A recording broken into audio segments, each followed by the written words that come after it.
Wenn du versuchst, eine ärgerliche Situation mit Ärger und Wut zu lösen, dann endet das immer in noch mehr Ärger, noch mehr Wut und noch mehr Schuldzuweisung. Der nächste Waldspaziergang und du bist mit dabei.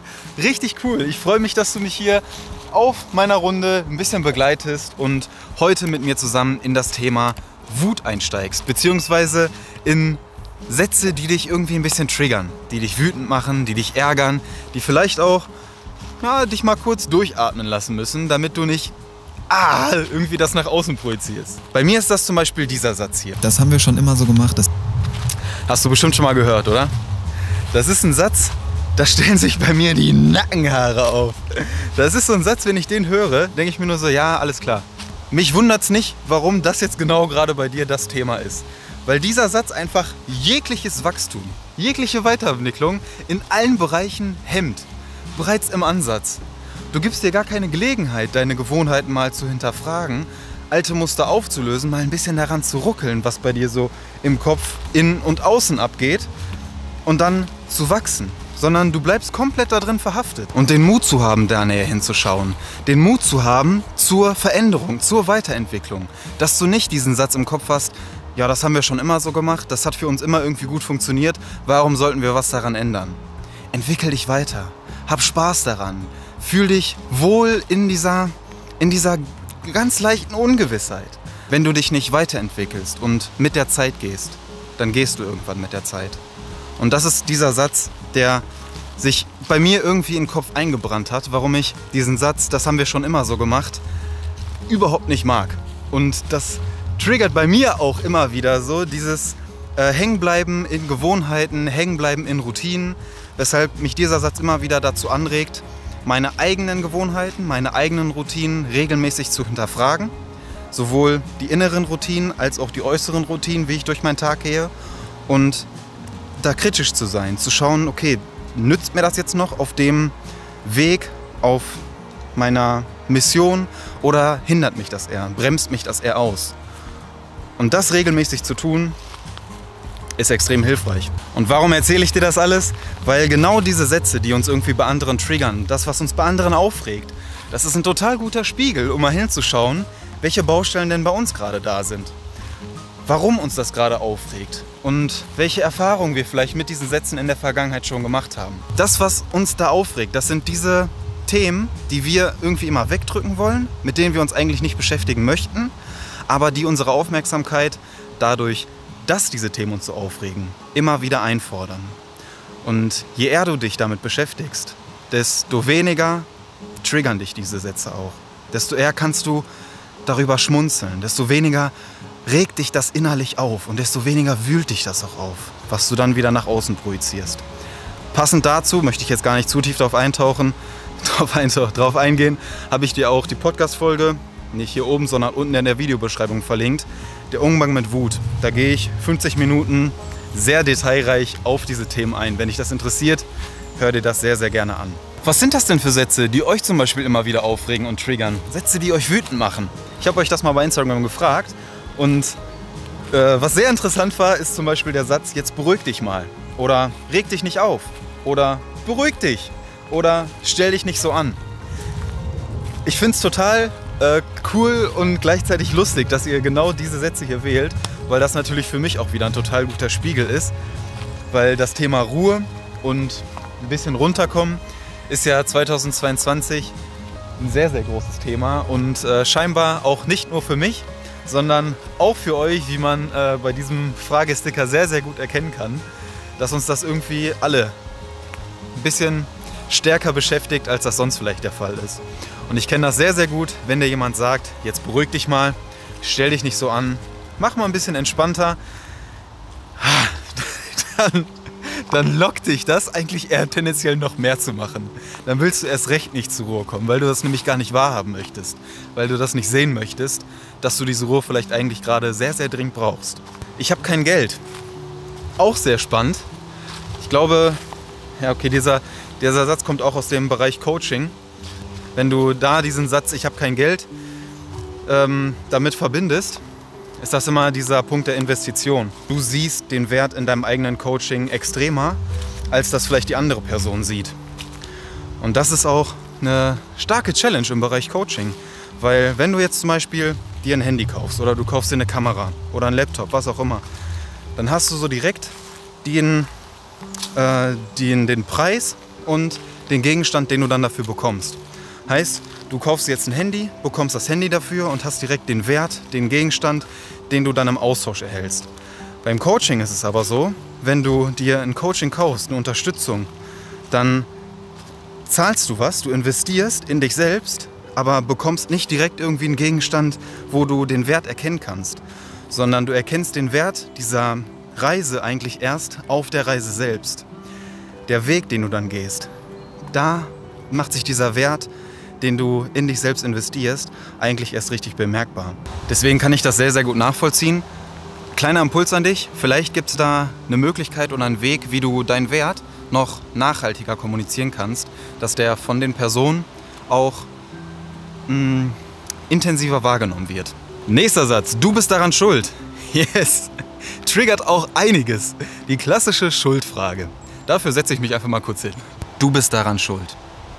Wir kennen diesen Satz alle. Hat mit Wut und Ärger sehr, sehr viel zu tun. Gerade wenn wir uns über irgendwas im Außen aufregen, dann ist meistens irgendjemand anderes schuld, aber bloß nicht wir selbst. Wenn du die Schuld im Außen suchst oder bei irgendjemand anderem, dann landest du früher oder später immer bei dir selbst, beim Blick in den Spiegel.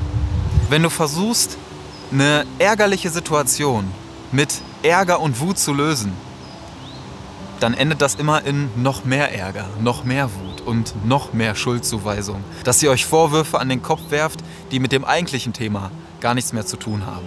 Also wenn jemand sagt, du bist schuld daran oder ich bin schuld daran, schau mal näher hin, was vielleicht dahinter steckt. Was bei der anderen Person dahinter steckt, emotional oder gedanklich und was auch gleichzeitig bei dir dahinter steckt. Weil diese Schuldzuweisung, das ist eigentlich nur so ein kleiner Hilfeschrei nach Aufmerksamkeit, nach dieser eigenen Unsicherheit oder auch einfach nach Liebe. Und wenn du da den Mut hast, näher hinzuschauen, dann löst sich diese Schuldfrage meistens von selbst. Passender Satz dazu gerade noch, ich kann doch nichts dafür. Herrlicher Satz, kenne ich sehr, sehr gut, ist auch wieder mit der Schuldfrage verbunden und auch ganz wichtiger Punkt, Thema Verantwortung übernehmen. Dass du die Verantwortung für deine Handlung übernimmst. Dass du die Verantwortung für deine Reaktion übernimmst. Einige Dinge kannst du nicht beeinflussen. Die Dinge, die irgendjemand über dich sagt, über dich denkt, klar, mit deinem Verhalten kannst du das vielleicht ein bisschen beeinflussen, aber die Leute denken und sagen über dich, was sie wollen. Und es geht dich auch im Grunde gar nichts an.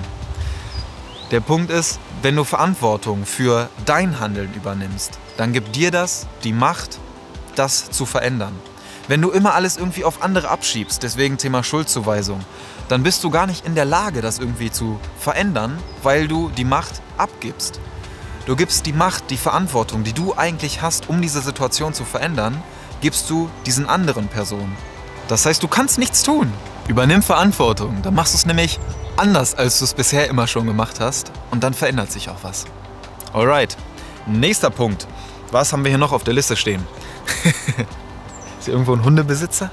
Nein, der tut nichts. Könnte ich ausrasten, wenn den Hundebesitzer sagen, der tut nichts.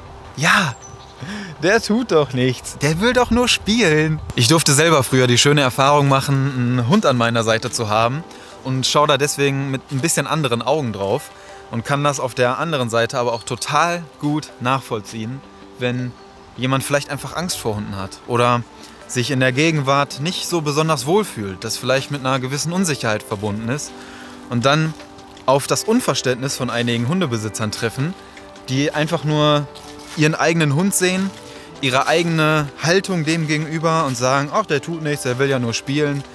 Du änderst diese Person oder das Denken der Person sowieso nicht. Das ist das, worüber wir gerade auch gesprochen haben. Du kannst nur deine Reaktion auf diese Aussagen oder auf dieses Verhalten der Leute beeinflussen.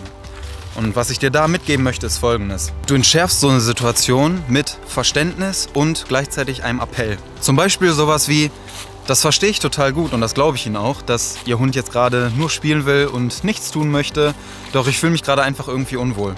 Würde es Ihnen vielleicht was ausmachen, Ihren Hund an die Leine zu nehmen? Somit hast du Verständnis gezeigt, hast aber gleichzeitig auch den Appell oder deine Message rübergebracht, dass du dich einfach gerade unwohl fühlst. Und das aber nicht irgendwie so verpackt, so, ey, nimm den Hund an die Leine her! Sondern du hast das auf eine andere Art und Weise gemacht. Ich laufe hier gerade voll durch so ein Farnfeld, keine Ahnung warum. Wir haben das gerade besprochen, wenn du nur mit Schuldzuweisungen hin und her wirfst, dann änderst du gar nichts dadurch. Dann führt dich früher oder später der Weg zum Blick in den Spiegel. Und das ist auch genau das, was ich dir heute mitgeben möchte. Wenn du wieder solche Sätze hörst, die Wut in dir auslösen, die dich triggern, die dich irgendwie aufregen und ständig immer wieder nerven, dann frag dich gerne mal, warum ist das so? Was löst das in mir aus?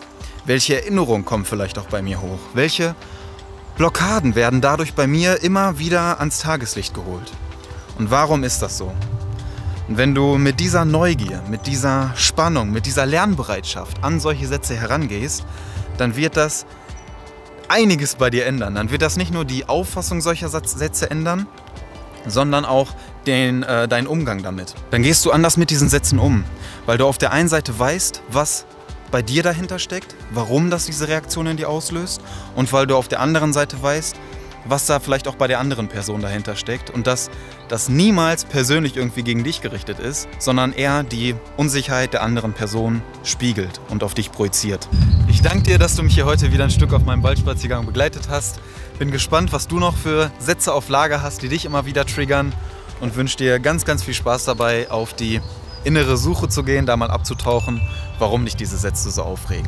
Und in diesem Sinne wünsche ich dir ganz viel Spaß bei deinem nächsten Waldspaziergang. Freue mich, dass du hier bist. Und schick dir mal ganz viel frische Waldenergie rüber zu dir. Danke für dich, dein Niklas. Ciao.